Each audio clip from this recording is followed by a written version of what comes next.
Reapers Underground. We hope you survive.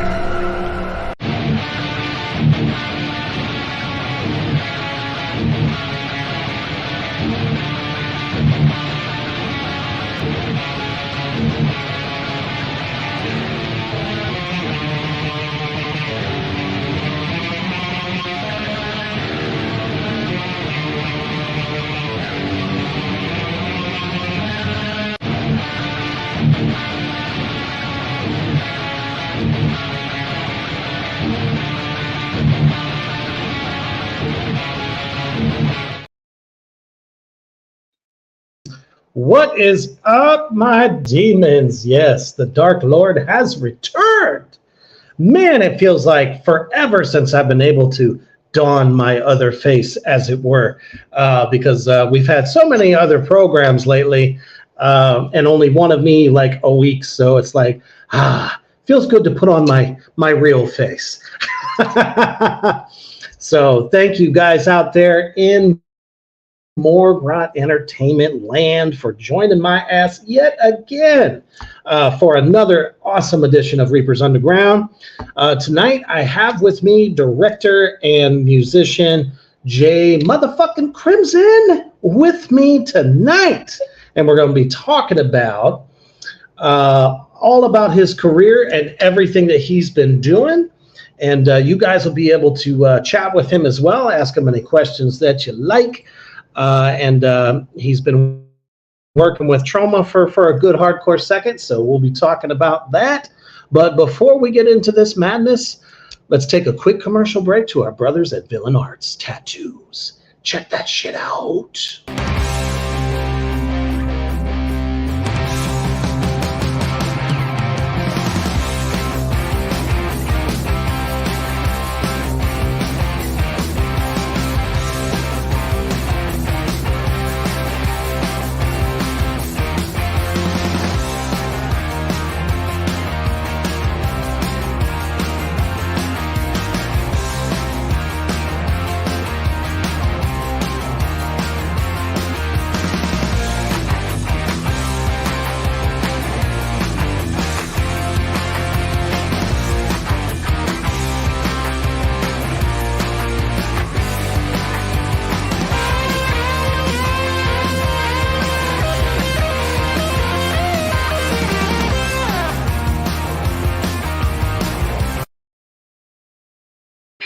That's right. You know exactly what to do when Villain Arts, the largest tattoo convention in the United States today, comes to your town, your city, your state, wherever the fuck you is. You better make sure you get your ass over there and get a high quality tattoo from some of the best tattoo artists in the country. All righty now. So we are about to get down to it, man. Welcome, Jay Crimson. How you doing tonight, brother? Hey, Reaper, I'm doing good, man. Thanks for having me on your show, dude. Absolutely, man. I am always looking for up-and-coming artists of every medium in the underground, whether it be music, indie horror, actors, actresses, directors, you name it. And when you reached out to me and I started getting a good look at what you've been up to, I likes what I sees. So I was like, shit, all right. We need to make sure that the rest of the addicts out there, by the way, good evening, Rebecca Cody. And this is the time to share this shit out anywhere and everywhere there is a horror lover. All right. And yeah, I'm totally jazzed to have you on the show. So what just made you get into directing horror films? Now, did the music come first or did the horror come first? It's always kind of a toss-up. Right on. For me, it was definitely films. The first time I ever seen Halloween, the original. Yes! Finally, somebody who says Halloween and not fucking Exorcist. Yes! Sorry, I just had to say that. It's one of my all-time super favorites. Me too. And the original Evil Dead. was a big inspiration for Oh. me. Sam Raimi and John Carpenter, for sure. A lot of people say that my films remind them of something David Lynch would do because of the trippiness, the abstract qualities, stuff like that. But I'm a big John Carpenter guy. I'm a big Sam Raimi guy. I'm actually really influenced by Jonas Ackerlund and Ty West, Toby Hooper. I would say I would even go so far as to say Rob Zombie as well, just for the fact that he's a musician and a filmmaker and kind of has that whole shtick going for him. But definitely Halloween, definitely Evil Dead. And then I started to play heavy, aggressive music in high school. And I was always big into mixing and blending genres and stuff like that until I found my niche, which was more hardcore punk. And my first real band was called God is Stoned, and I was the drummer. And we were like grindcore, like innovative, like groovy grindcore, stuff that made you headbang. Had some slow groovy parts too.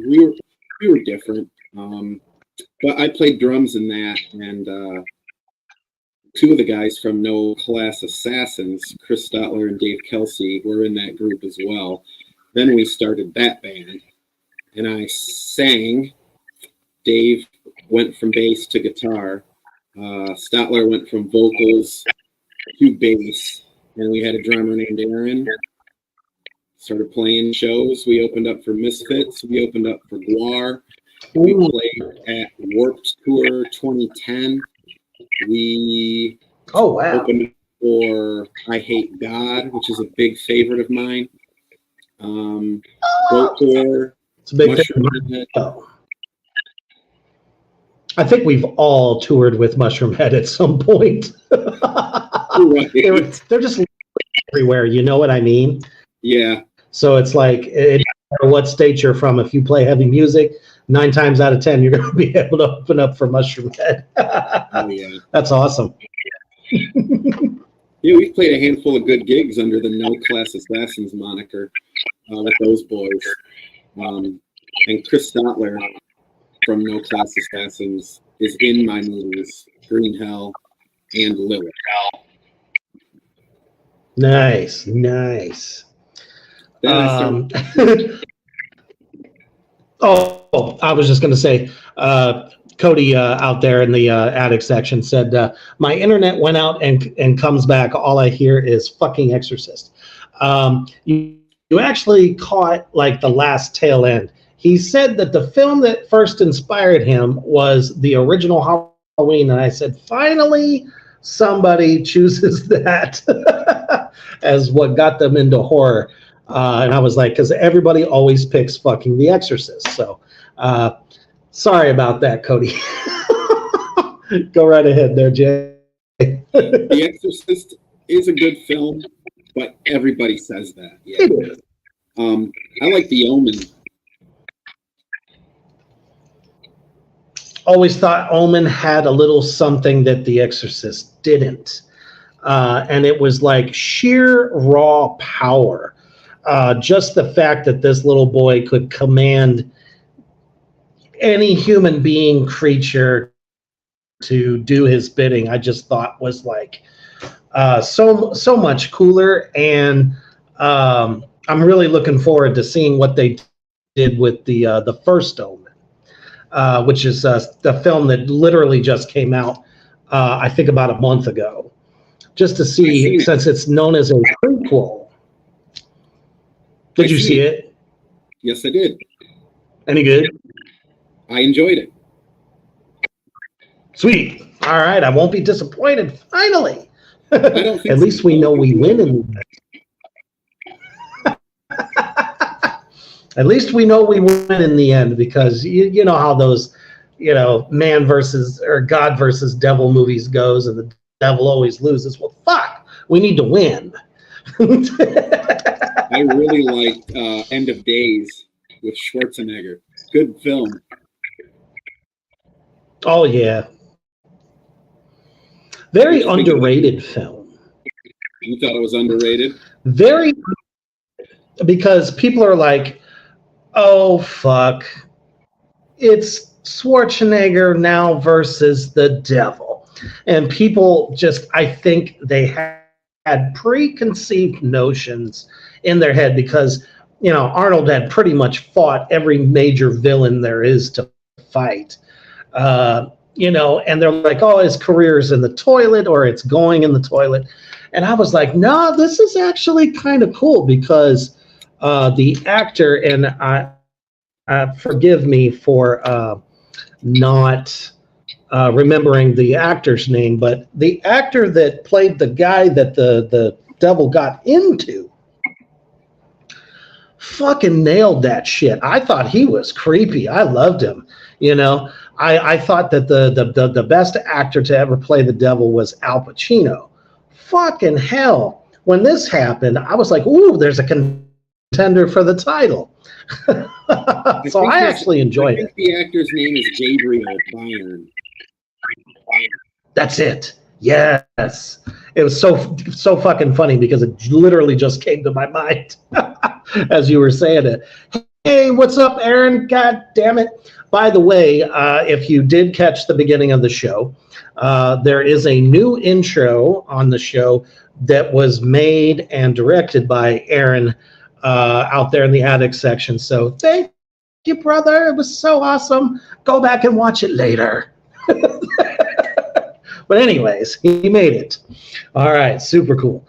So, yeah, man, the closest I ever got to playing with the Misfits was I got to do some shows with Doyle and his band, which was a lot of fun. It's a lot heavier.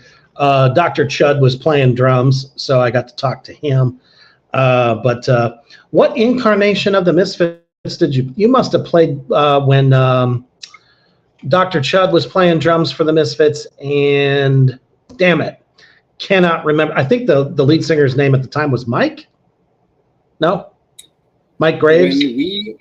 When No Class Assassins opened up for the Misfits, it was Jerry on vocals, it was Dez from Black Flag on guitar, and Marky Ramone on drums. Oh, that version of the Misfits. Okay, still, that must have been pretty cool. It was pretty cool. Hell yeah. It was fun. Absolutely. To meet him. So you've done. Oh, yeah. Well, that's just kind of how Jerry is. He was never afraid to talk to anybody. Nope. You can talk to, yeah, very much so. You can talk to Doyle pretty much any time, but just don't ask anything stupid because then it get really mad. Yeah, my punk band, Chemical Valley Mutants, we opened up for Cancer Slug. That was oh shit, Sanctuary in Detroit a few months back, February. That had to be a blast. It was fun. Hell yeah. Good guys and girls. So, what was your first film that you wanted to do? The first film that I ever wanted to do, or the first film that I ended up doing? That you actually made, yeah.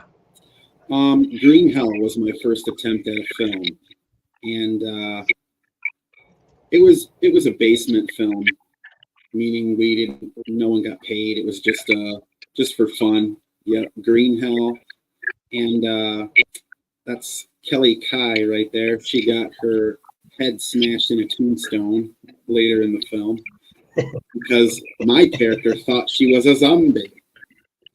Because we drank strange liquid that we found. We stumbled upon it, dared each other to drink it like true addicts would. Right. And shit happened after that, I'll tell you. And it's an abstract film for sure. I used a Sony Handycam to film the thing. You could hear the tape going as the movie plays, and I just said, "Fuck it, leave it in. Sounds cool. Gives it a vibe." Exactly. It gives kind of a classic flavor. You mentioned the original Evil Dead. I mean, it wasn't perfect either. you know, some of those old, exactly, especially some of the early DIY films, period, in indie film. I think that guerrilla style of I love it. Shooting some of these films. It gives it such a I don't know, just a really good flavor. It's hard to get like the old camera dust and stuff like that you see in some of the earliest films and horror. It's not perfect, but I unfortunately tried like hell to get this trailer uploaded into StreamYard, and it just was being a bitch. So sadly, I cannot show that one, but I can definitely tell you guys, if you go to Crimson Videos, correct? Jay Crimson on YouTube, you will be able to watch the trailer for Green Hell. It's looks like a youtube.com/killyourboss69. Just like in high school, baby. Yes, sir.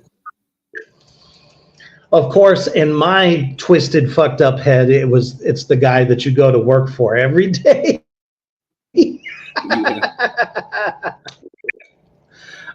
Whichever works best. Paul Nato, what's up, my brother? Can't wait to see you in September, sir. Pacino, then Dave Grohl in The Pick of Destiny. I could definitely say that Dave Grohl did a halfway decent job. It was definitely hilarious. I'll give him that. Aaron says, same flavor I've been trying to honor for The Legend of Bloody Bones. Much respect, Jay. Nice. Basically, that guerrilla style of filming. There's nothing fucking wrong with it. No, and I love the VHS aesthetic from the 80s. That's what I try to incorporate in all my films somehow. Absolutely. Paying homage. There was just something, I don't know if you want to call it romantic or just, I don't know. There was nothing like popping a VHS tape in and watching that motherfucker. Whether you got like a few lines that went through it before it actually kicked in, you know what I mean? It was still fucking fun. Yeah. And I think that's why people like, vinyl versus any other medium today as far as music goes too. Yep. That makes sense. It's just better. I think it actually, I don't know, would you agree if that, VHS style type stuff it felt more real, more realistic, like you walked into another world? Yeah. Absolutely. Because, these DVDs and shit today, it's like, sure, 4K is great, all that great shit. Oh, hey, ooh. That's a classic right there. Oh, man. He's got the stuff. Oh, look at that. Oof. Yeah, I love me some I Hate God. Oh, of course, Original Sabbath. Most definitely. How can you not? It's like listening to those cuts of NIB on the original, on the vinyl version of the album. Ooh, wow. Yeah, I haven't seen that in probably 25 years. So it's good to know somebody's got it. Oh, now see, that's my shit. That's my shit right there. I'm huge on Down. As a matter of fact, I cannot wait for the new record that they're getting ready to do. Oh, shit. You ever heard of Brain Oil? I recognize the cover, but not Yeah, the Grain band Oil. name. A cool band. What's the style there? I think it's like a technical doom kind of. Oh, so Intelligent Doom. Gotcha. Right. Have you ever heard of Confessor? Oh yeah, definitely. I've been listening to that a lot lately. It's right now. It's in my car. Hell yeah. Got some comments out here. So Aaron says, "Oh yeah, VHS has its own power for sure. It helped a lot of films become immortal. Could not agree more on that." Johnny, what's going on, brother? Johnny Necro in the house. Cody says, "I love the raspy static in vinyl. It gives it a whole other feeling. It's almost like you're in the room with the damn band. That's how I feel. I feel like it's a more of a live situation when it comes to vinyl." That's badass. Yeah, I think that too. Hell yeah. Aaron says, "I agree, Cody. It feels and sounds more raw." What's up, Kyler? He says, "Hello, my friends. Going to be lurking tonight. Got a small headache tonight. Damn it." Well, take some aspirin and a couple of shots and you'll be all right, brother. I'm telling you. Cody says, "I have Black Sabbath Master of Reality on vinyl. Oh, that is my all-time favorite Sabbath record." He says, "When Sweet Leaf hits, you can feel it." Oh, I totally fucking bet. Believe me. Paul Nato says, "Ooh, green porn." That's awesome. So awesome. So when you did this film, did you just try to do it just purely as an independent release, or did you try to shop it anywhere for distribution? Distribution talks for Green Hell in specific didn't come until a little bit later. Like when I started getting in with Trauma and stuff like that. But it was shot on video, so a company called SOV Horror wanted to pick it up and make print on demand type of old school VHSs as well as DVDs, and I was all about it. I'm still waiting to hear back, so we'll see how that goes, because I'd love to be able to have stuff like that along with my band merch when we play gigs for sale for merch. That'd be awesome. I have done a few downloading links, stuff like that, or flash drives. I brought a few flash drives and stuff like that at some of my other band's gigs and stuff like that. But I think this new film, Lilith, is going to give me a boost. At least that's what I'm thinking. I got some cool cameos in this film as well. And Ooh. I just think that with the claymation, I had artists make me some claymation and stop motion and some really cool stuff, that this is turning into a hybrid of sorts. Nice. Like a hybrid. Sure. It was really cool when you originally sent the link over to me a while back. I was like, somebody finally uses Lilith's actual sigil and not all the other bullshit that's usually attached to that. So I was kind of like, you must have done your homework. What's the premise? What is the premise on that film? As much as you can give us without, giving it all away. Right. So Lilith, like I said, is an upgrade of sorts for me as a filmmaker. And that some of it's due to the acting is better, the effects are better, the program we use to edit is better. My actress, Judith Periwinkle, plays a drugged out prostitute named Lily that summons a deity to try to help her out of her life.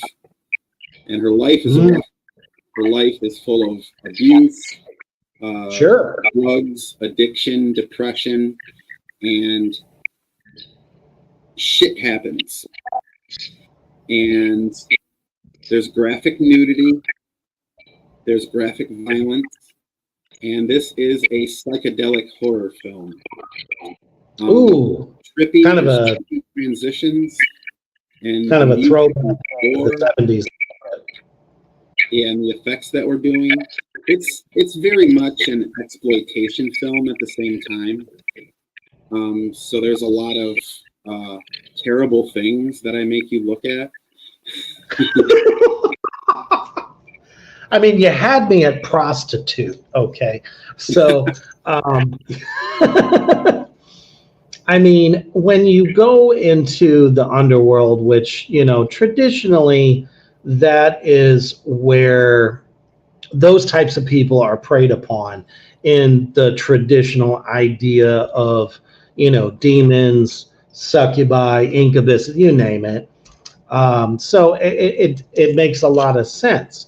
So something tells me that, you know, she probably makes, after summoning it, finding a new power, things start probably going better for her, but worse at the same time. I mean, I'm excited. I cannot wait to see it. I'm glad. I love good films like this because they're just, I don't know, you know, Hollywood takes chances, but they don't take the right ones, if that makes sense. Yeah, They're more, yeah, the mainstream is just a little bit more about, oh, let's rehash old plot. I like stuff that's more real. And that's what I'm like, that's what I'm very much digging with what the type of stuff that you're doing. So let's go ahead and roll that trailer for Lilith right now. And we will get back into some more fun here in a moment. Check it out.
Hell yeah. Unfortunately, I did have to scale back a little bit of it to make it fit because, again, StreamYard is a bitch. But just the camera work, the way that, you know, you kind of open up with that drain pipe, just seeing the water almost looks black, and that's just badass.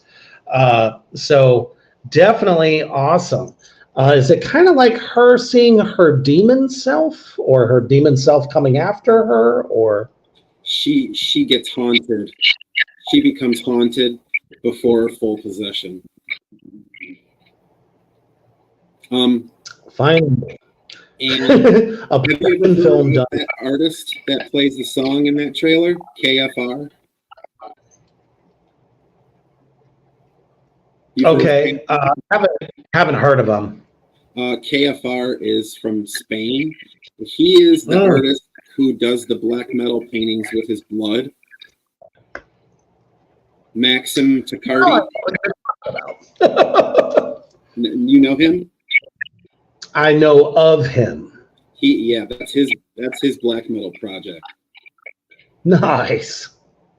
I was like, I gotta put that on. It's creepy as hell.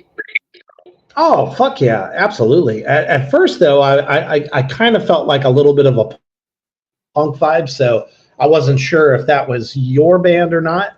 But I thought it was like her. Like a Dark Throne kind of punk. You said, yeah.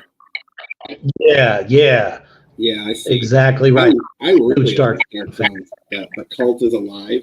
I love that. I don't care what nobody says. Absolutely. I'll always like Dark Throne. That's just the way it's going to be. We talked one more. I'm sorry. Yes, sir. I've talked about, myself and Adversaricon on Tracks of the Dam. We've talked a lot about the black and roll. We love it. We dig it. A lot of people are just like, what the shit is this? And I'm like, you just don't understand the fun of it. Wait, not a lot of I think it's just right. You can only do the same black metal thing for so long. And then you, as an artist, I think you can agree that, sometimes it's kind of fun just to do something slightly different, change it up a little bit, let another part of your art come out. And sometimes you alienate your fan base, and hey, that's okay. Well, hey, you'll know who's truly with you and who isn't. There you go. It's just so weird how black metal bands, black metal fans is what I meant to say, tend to be very fickle when it comes to black metal. It's like the moment you try to do something different or slightly different, they get all fucking ruffled feathers and shit. So. Right. Yes, they do. Yes,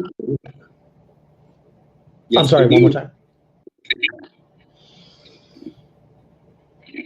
Oh, wow, look at that. This is one of my props from Lilith. This is the black exclusive, guy everybody. goes to the cemetery, tries to summon a demon, and Lilith appears behind him. I got the blood. Blood goes nice. Goes through the eyeball.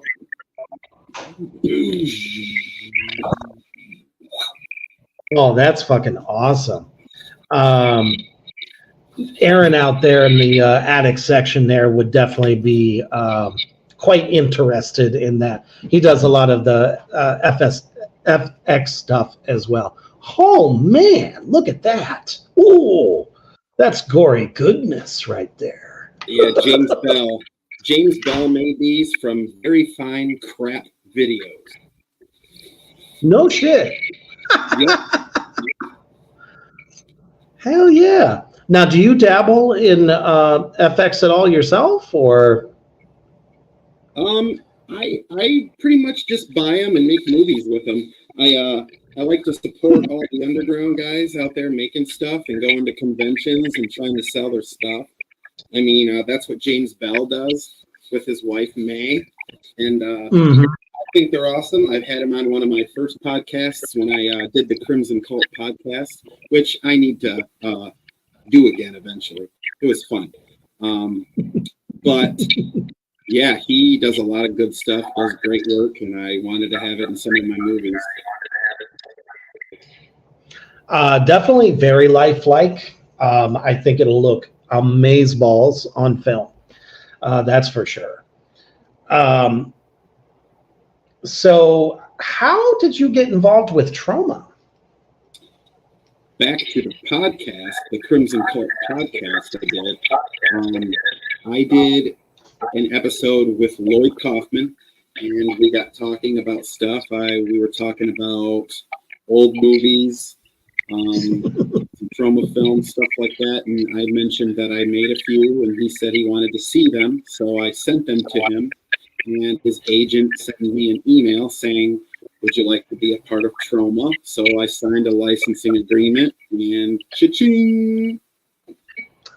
Wow, that's awesome. I mean, if you get the thumbs up from Uncle Lloyd, you know that you're doing good things, that's for sure. So Is Lilith also going to be part of that?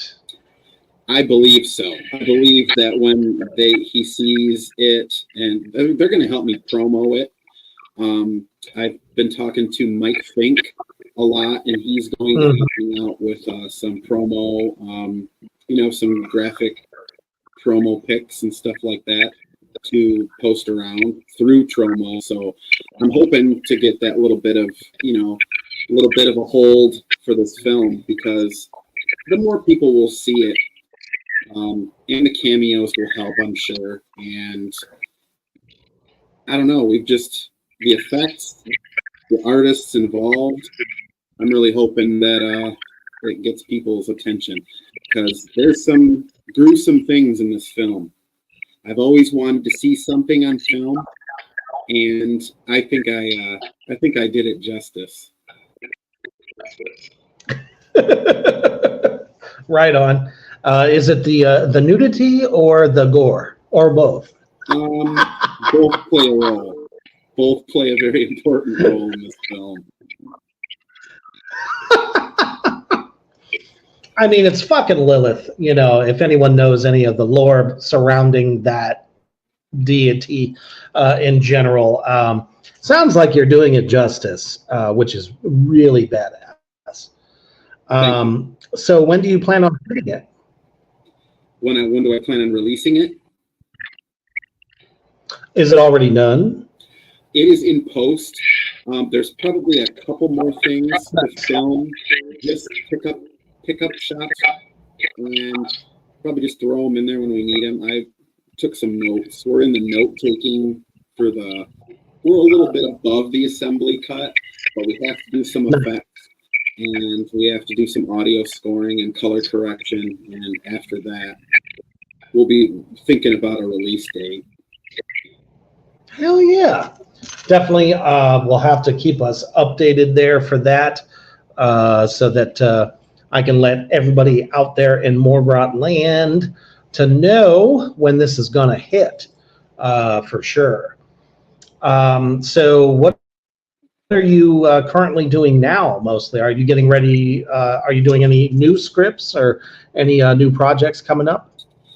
I want to make a dark humor comedy film about just a bunch of punk kids, kind of like a punk version of Clerks, like SLC Punk meets Gummo meets Clerks type of thing. I don't know. I just think it'd be funny because we're all a fucking crazy bunch. My circle of friends are very opinionated, dark humor, so it'd just be perfect. And I've always wanted to do that. But I am mainly focused on horror for sure. No, I mean, shit, man. There is nothing wrong with that. I remember Gummo coming out, oh, man, probably 25, maybe 25 years ago. Might be actually longer than that, because I remember seeing it when I was much younger. And that shit was a cult classic. If you haven't gotten down with Gummo, you need to, which is really funny because it was, I believe, either based on or shot in Ohio, which is where I'm originally from. And I really felt like that film encompassed small time living in Southern Ohio very, very well. So to have it kind of like, Rubber cement. Yes, rubber cement, absolutely. To have it though with punk people, with that style, those types of folks, and I love punk folks. They are fucking amazing. Johnny Necro, as a matter of fact, very much a punk rock guy himself. I think that would be even more hilarious because it's like one of those things that's like, it may be dark humor, but it's so true kind of things. And I love dark humor. That's my shit. So That would be a lot of fun. Do you have any other plans for like any upcoming like horror scripts or anything? Something you want to tackle that you haven't tackled yet? Well, I don't have too much released. I would like to, because I have more musical releases than I do film releases. But I definitely would like to do some kind of post-apocalyptic with a supernatural element, something like I don't know, 28 Days Later meets like It's in the Woods. There's Something in the Woods. You ever see that movie? You know, I haven't seen it yet, but I've heard a lot about it. Like something like that, where you don't get to see the creatures up close until a certain moment, something like that. But it's still violent and it's still bloody and stuff like that. I have an alien concept in mind where it's more like Alien. It's more horror than sci-fi, even though there's aliens in it. To put it that way, that's my script idea. And I had this idea for us. It was a story about child predator hunters that gather them all up in a van and release them in a booby trap filled woods. And if they get past a certain spot, they're free. But they don't get to that spot. No, nobody ever does. I think that's what I loved about Running Man so much. I know that was a little bit, a little bit different, but just the idea of you're thrust into this situation, you have one way out, make it past all the shit if you can, and then you're free to go. Right. You could almost do a play on. I'm a huge fan of The Collector, and when we're talking about different contraptions and shit like that, that fucking movie fucks me up every time I watch it. I watch it to this day, and it still fucks me up because you're watching everybody just trying to gnaw their way through, basically trying to get out of the situation is just unbelievable. Most people probably couldn't. But I love that play on the human condition of trying to survive. It's like like a bear who gets caught in a trap. What's he going to do?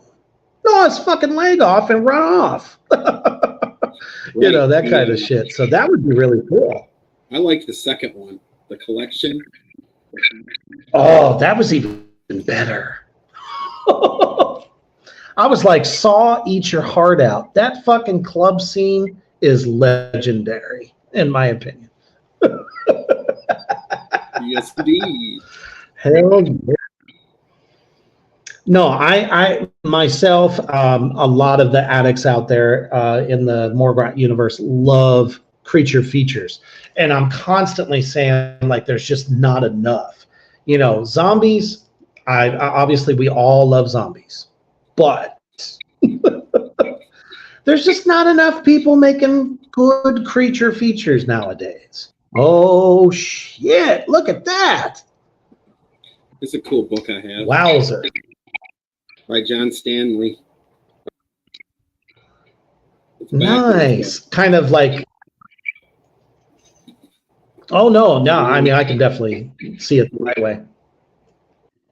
So it's like all-encompassing creature features. Yeah, up until a certain year, of course, but yeah. Bought this book in a Detroit library. Nice.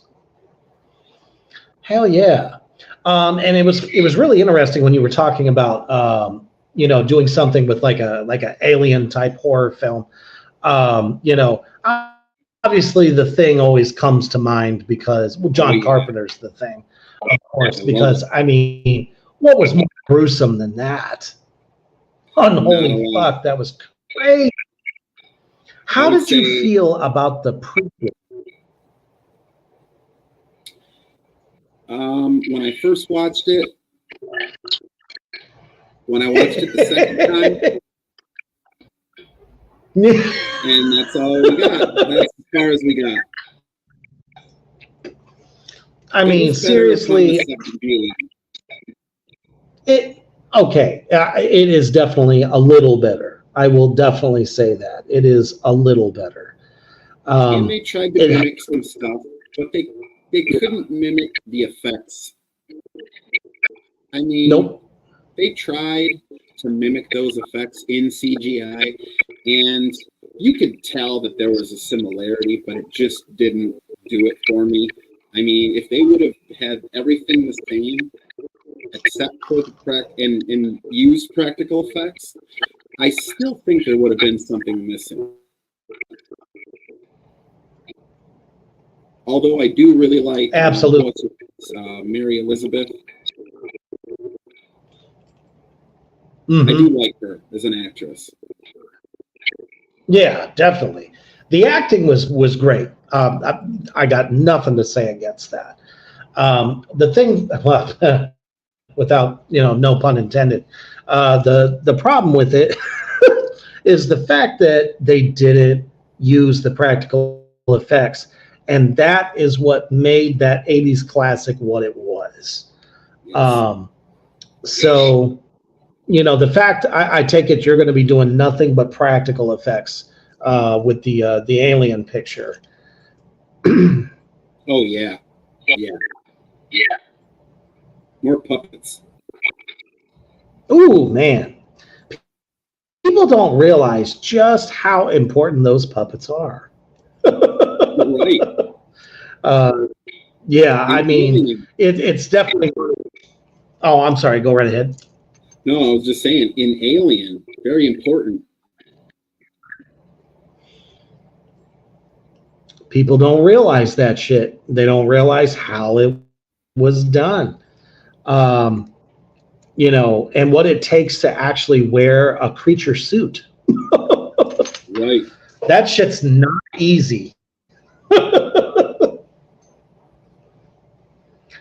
Do you ever plan on doing anything in the slasher genre? Yes. At some point. The Crickets in the Snow film was kind of my 6 to 8 minute ode to slashers, but I would like to do a full-length slasher film. Definitely. Because their big influence on me was Friday the 13th and Texas Chainsaw and Michael Myers Halloween movies for sure, and the other ones like Final Exam, the ones people don't talk about a lot, The Burning, awesome movies. Just a plethora of slasher films that people tend to forget about. It's like, how could you forget? Yeah, that one was really good. The Maniac. Yes. Classic. It's like Tom Savini all the way. So good. Let's see here. Aaron says, that's why my first film had to be a slasher. Absolutely, man. It's the last great fucking slasher idea that we have had was Ghostface. It's like, come on, man. We have to have something that ups the game somehow. A lot of people have been talking about that new one that has come out. The guy with he's out in the country. He has a sack over his head. Nature. Very, yep. I've been hearing a lot about it. Some people are saying it's complete shit. And then there are some people that are saying this is finally what we've been waiting for kind of shit. Have you seen it? I have not. I want to. I have. It's on my list. Yeah, definitely on my list as well. I think it could be good. The crazy thing is that they've already planned a sequel. So either they just really believe in their idea, their product, or it's really just that damn good. I would like to see something new. And you know, when you were talking about the apocalypse idea, I personally, to me, Pitch Black was the last really good film that you just didn't know what was coming for you. So many people, I don't know why they keep making these damn shit. What's it called? A Quiet Place or something like. I think it's A Quiet Place. Oh yeah. Those films where you have to like be quiet, otherwise they'll come get you. Yeah. Why do they keep making those? I don't know. Do you remember that one movie, Darkest Hour, where it was the aliens that disappear? Yeah. They're like in a little ball or something. That was a wild one. When they were shooting out PG-13 horror movies. The moment you add PG-13 to it, it's over. You don't have a horror film at that point. I don't know. That's just me. What are some PG-13 horror films that you did like?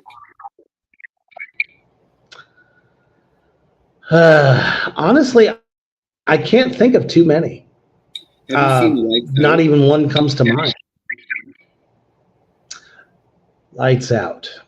Was that with the old man that was blind? I don't think so. I think that was Don't Breathe. Oh, that's what I was thinking of.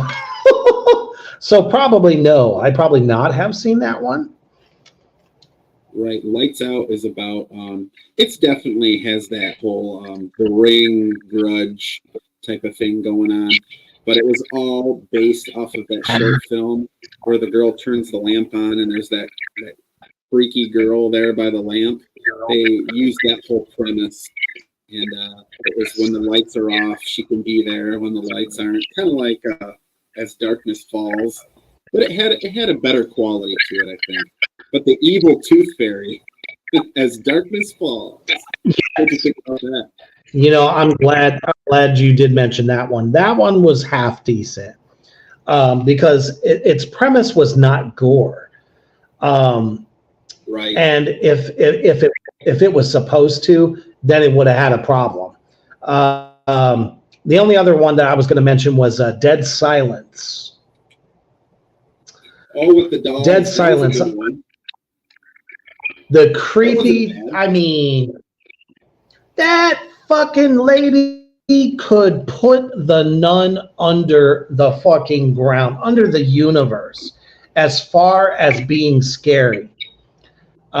She was terrifying, seriously, in my opinion. So I guess there's one. I will definitely give it to Dead Silence. I thought that was pretty fucking cool. And overrated? What's an overrated horror movie?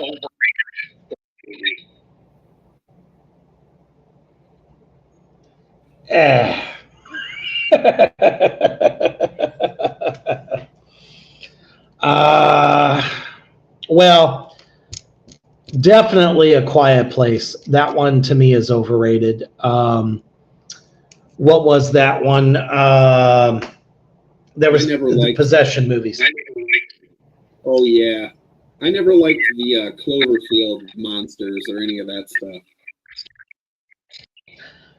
They had a chance to do something really badass, but what it ended up kind of coming off as, in my opinion, was definitely a wannabe Mist.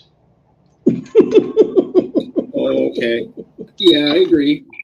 Or that one with John Goodman where he kept Mary Elizabeth Winstead in the little cubby. Yep. That was a weird one. It was almost like they went into spin-off mode. Kinda, yeah. I don't know. You got to have a good successful franchise before you do a spin-off. Oh, definitely. Which honestly, I hope you can get with Lilith.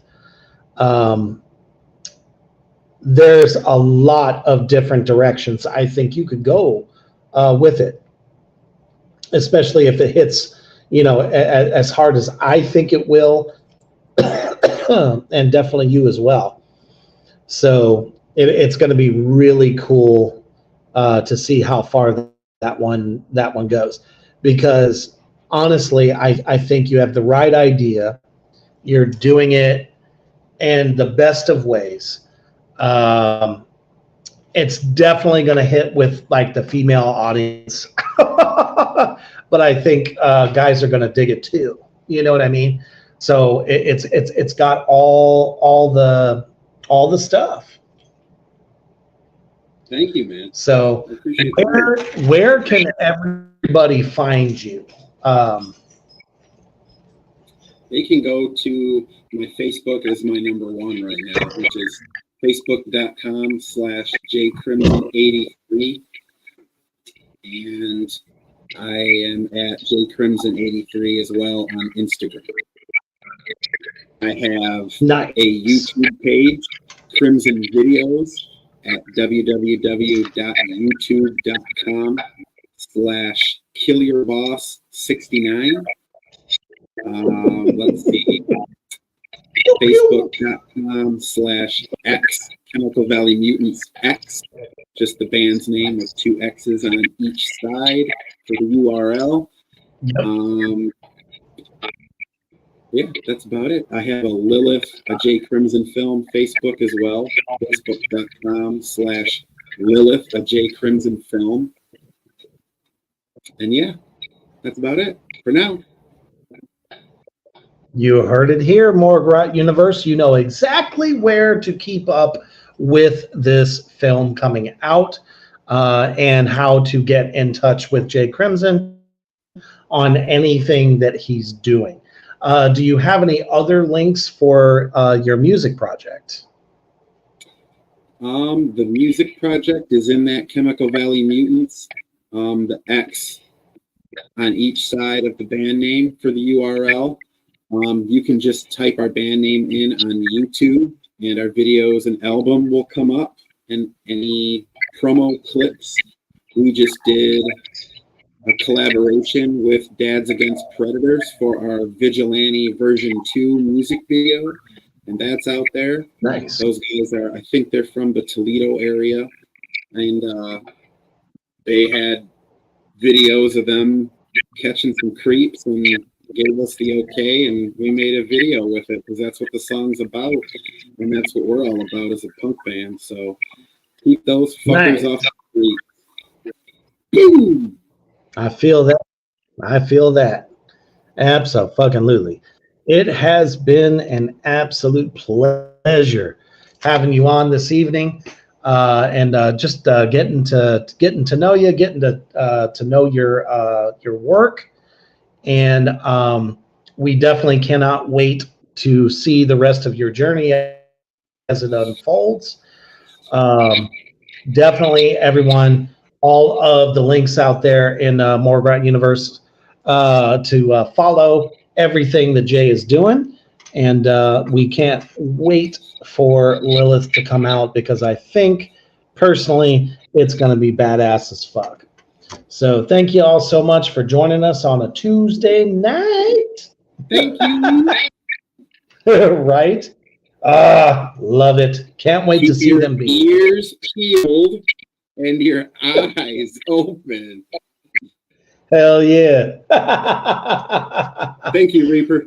With that, you must always, after utilizing that great ear and that exposed eye, to always stay heavy.